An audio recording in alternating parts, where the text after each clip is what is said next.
नमस्कार, मैं हूं रीमा शर्मा। स्वागत है आपका मर्दर हिंद 24 न्यूज पर।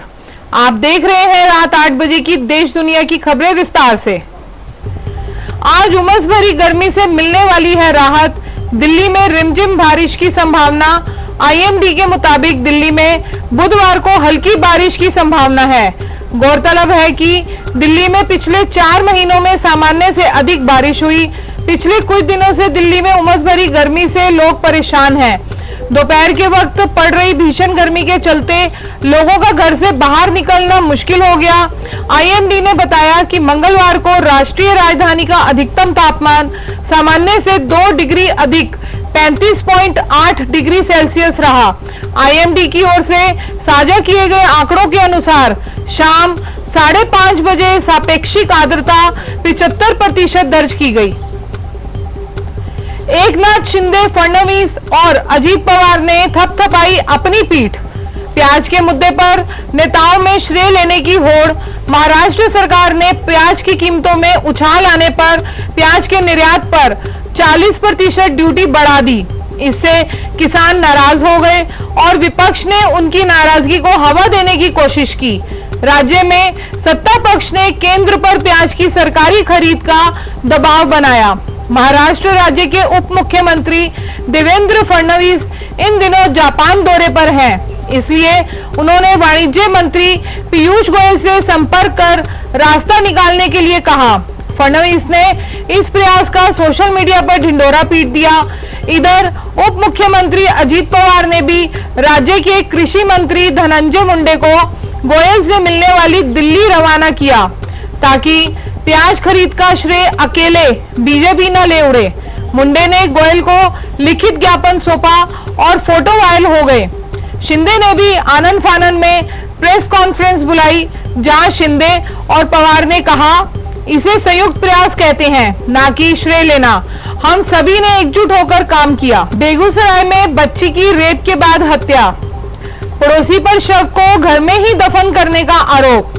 बेगूसराय में सामने आए चौंकाने वाले केस को जानकर हर कोई सन्न है। पुलिस मामले में जांच की बात कह रही है। वहीं आरोपी ने कैसे वारदात को अंजाम दिया, इसकी पड़ताल की जा रही है। अभी पुलिस पूरे मामले में कुछ भी कहने से बच रही है।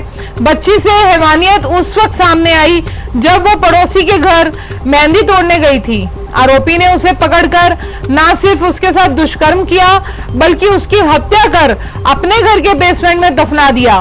बताया जा रहा है कि बच्ची 24 जुलाई से लापता थी। परिजनों ने पुलिस में शिकायत दर्ज कराई, जिसके बाद जांच पड़ताल में बच्ची का शव पड़ोसी के घर से बरामद किया गया। जो बाइडेन G20 शिखर सम्मेलन में लेंगे हिस्सा।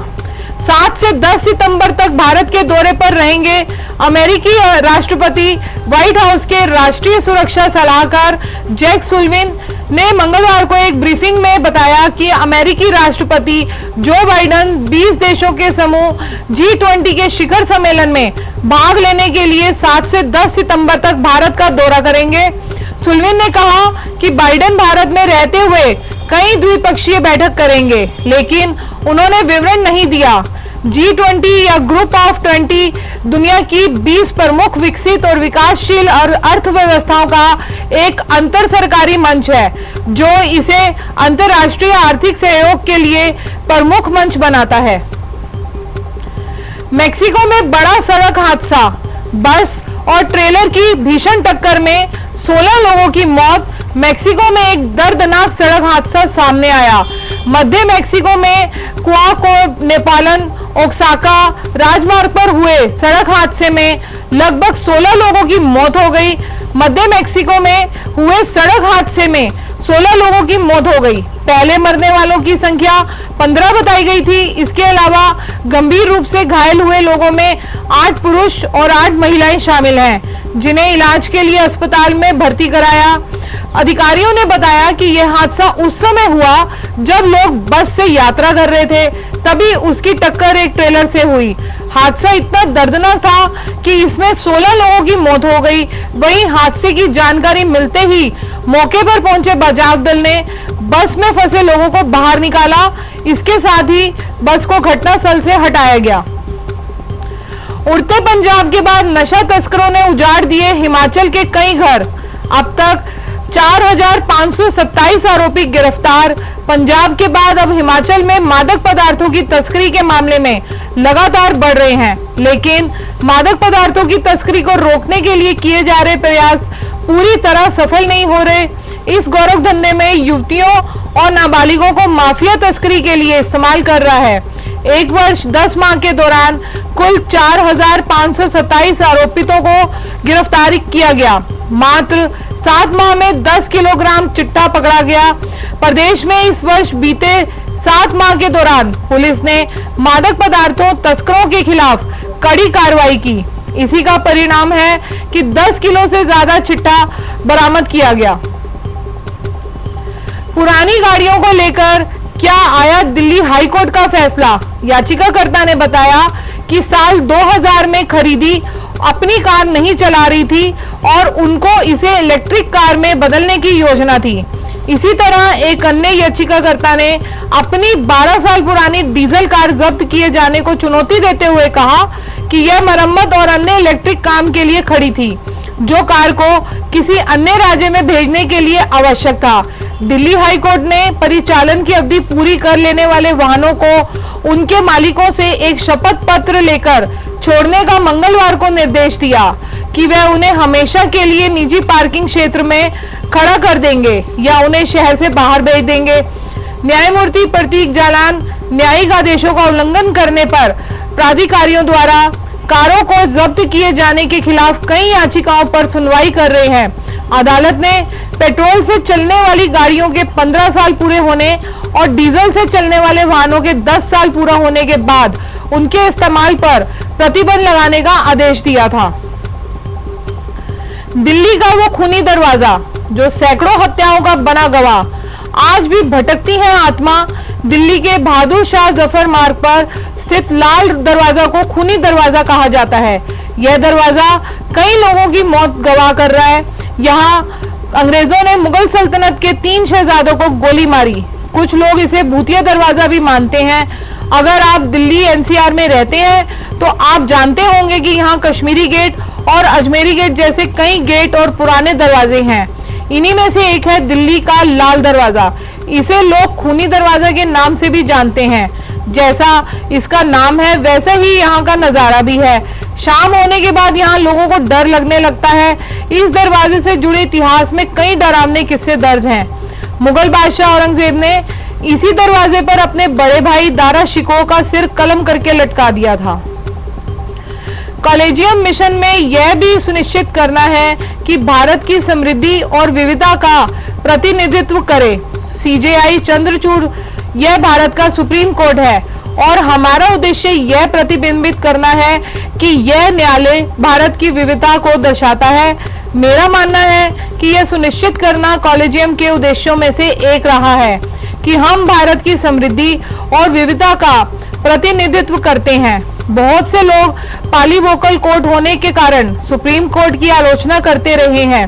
सुप्रीम कोर्ट बार एसोसिएशन द्वारा जस्टिस उज्जवल भुइया और जस्टिस एसीवीएन भट्टी के लिए आयोजित अभिनंदन समारोह में बोलते प्रधान न्यायाधीश ने कहा कि अपने जीवन के कई वर्षों और दशकों को न्यायपालिका की सेवा के लिए समर्पित करने वाले सक्षम न्यायाधीशों को सुप्रीम कोर्ट में पदोन्नत करना न्याय व्यवस्था के उद्यन का एक तरीका है।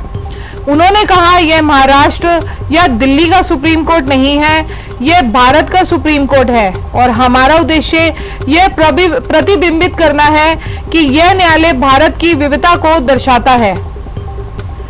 दिल्ली के अफसर ने दोस्त की नाबालिग बेटी से बार बार किया दुष्कर्म। पति के गुनाह पर पर्दा डालती रही पत्नी। दिल्ली सरकार के एक अधिकारी के खिलाफ पुलिस ने साल 2020 और 2021 के बीच अपने दोस्त की बेटी के साथ कई बार दुष्कर्म करने आरोपों में पॉक्सो एक्ट के तहत रविवार को मामला दर्ज किया। आरोपित व्यक्ति की पत्नी ने कृत्य में उसका साथ दिया और पुलिस को मामले की सूचना नहीं दी, इसलिए उसकी पत्नी के खिलाफ भी एफआईआर में धारा 120 को जोड़ दिया। पुलिस के अनुसार आरोपित व्यक्ति ने अपनी पत्नी की मदद से अपने दोस्त की नाबालिग बेटी के साल 2020 और 21 के बीच कई बार दुष्कर्म किया। शिकायत के बाद रविवार को आरोपित के खिलाफ पॉक्सो एक्ट के तहत मामला दर्ज कर लिया। आरोपित दिल्ली सरकार के महिला एवं विकास विभाग में उप निदेशक के पद पर कार्यरत है। महाजन ओवरसीज प्राइवेट लिमिटेड में लगा ब्लड डोनेशन कैंप। लोगों ने बढ़ चढ़ कर लिया हिस्सा। रक्तदान महादान कहा जाता है। देश भर में अलग अलग संस्थाओं की तरफ से समय समय पर ब्लड डोनेशन कैंप चलाए जाते हैं। विपत्ति की घड़ी में इसी ब्लड से लोगों की जान बचाई जाती है। आज महाजन ओवरसीज प्राइवेट लिमिटेड पानीपत में रेड क्रॉस सोसाइटी के सहयोग से रक्तदान शिविर का आयोजन किया गया। मुख्य अतिथि श्री वीरेंद्र सिंह जी एसडीएम पानीपत ने कार्यक्रम का शुभारंभ किया और कैंप को सफल बनाने में पूरा सहयोग दिया। कंपनी के निदेशक श्री प्रणव महाजन जी ने लोगों को जागरूक किया कि व्यवस्था से भरे इस जीवन में हर दिन कोई ना कोई दुर्घटना होती रहती है। दुर्घटना के दौरान शरीर से रक्त काफी मात्रा में निकल जाता है और इस कारण ज्यादातर लोगों की मृत्यु हो जाती है।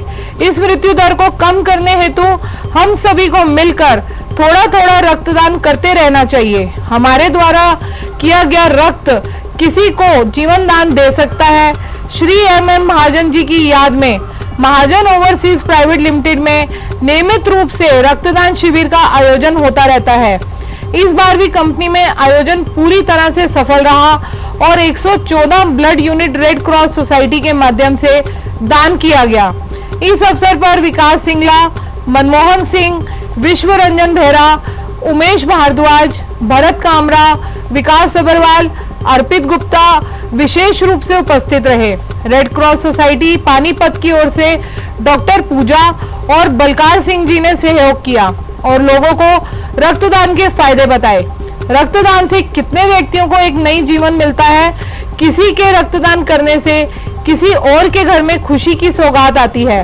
विकास सिंगला जी ने बताया कि ऐसा समाज में सभी लोगों को करना चाहिए, क्योंकि इससे न सिर्फ जरूरत पड़ने पर दूसरों की जान बचाई जा सकती है, बल्कि यह समाज को सेवा से जुड़ने का एक महत्वपूर्ण हिस्सा भी है।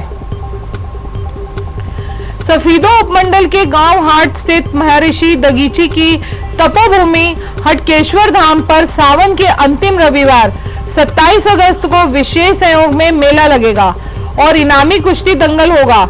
इससे पहले 26 अगस्त शनिवार की रात को रागिनी कंपटीशन भी होगा।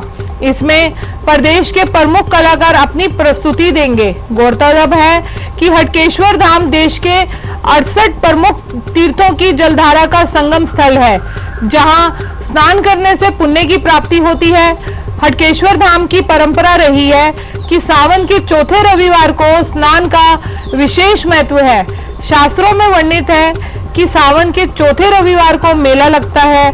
धाम कमेटी प्रधान बिल्लू का कहना है कि मंदिर में व्यवस्था की तैयारियां शुरू कर दी गई हैं। पूजा के लिए वॉलेंटियर ड्यूटी लगाई जाएगी। स्नान के साथ सरोवर में इस बार विशेष तौर पर फव्वारों का अद्भुत दृश्य भी दिखेगा। बाबा गिरिडीदास ने बताया कि हटकेश्वर धाम का शिव पुराण में भी उल्लेख है। महाभारत युद्ध का गवाह भी यह स्थल है और कुरुक्षेत्र की 48 कोस की परिधि में आता है। किंवदंती है कि महर्षि दगीची ने देश के 68 प्रमुख तीर्थों की जलधारा यहाँ मंगलवार स्नान करके हड्डियों का दान असुरों के विनाश के लिए दिया था। यहाँ स्नान और पूजा का विशेष महत्व है। गांव के बलवान सिंह बुरा ने बताया कि हटकेश्वर धाम मेला प्राचीन समय से लगता आ रहा है। मेला ग्रामीणों के लिए त्योहार की तरह है। रिश्तेदार और अन्य प्रदेशों से भी श्रद्धालु पहुंचते हैं। ऐसे में उनकी आवभगत के लिए हर घर में पूरी व्यवस्था की जाती है। हलवा खिलाया जाता है। श्रद्धालुओं के लिए हटकेश्वर धाम पर भी भंडारे लगाए जाएंगे। सभी कुश्ती रागनी प्रेमियों को अवगत कराया जाता है कि गांव हाट तहसील सफीदो जिला जिंद में हर वर्ष सावन माह में आयोजित होने वाले वार्षिक मेले का आयोजन किया जाएगा। दिनांक 26 अगस्त 2023 को शाम के समय रागिनी कंपटीशन हाट युवा क्लब द्वारा आयोजित व दिनांक 27 अगस्त 2023 को गांव की ठाकुर कमेटी बलबीर व सत्यवान पहलवान का कहना है कि कुश्ती दंगल का पहला इनाम 51,000, दूसरा इनाम 31,000 व तीसरा इनाम 21,000 व अन्य छोटे इनाम भी दिए जाएंगे। आप सभी सम्मानित पहलवानों व कुश्ती प्रेमियों से निवेदन है कि देवनगरी गांव हाट में पहुंचकर मेले व कुश्ती दंगल की शोभा बढ़ाएं। इसी के साथ हमें दीजिए इजाजत। नमस्कार। आप देश दुनिया की ताजा खबरें देखने के लिए हमारी वेबसाइट www.murderhind.com को भी लॉगिन कर सकते हैं। आप हमें फेसबुक और इंस्टाग्राम पर भी फॉलो कर सकते हैं। धन्यवाद।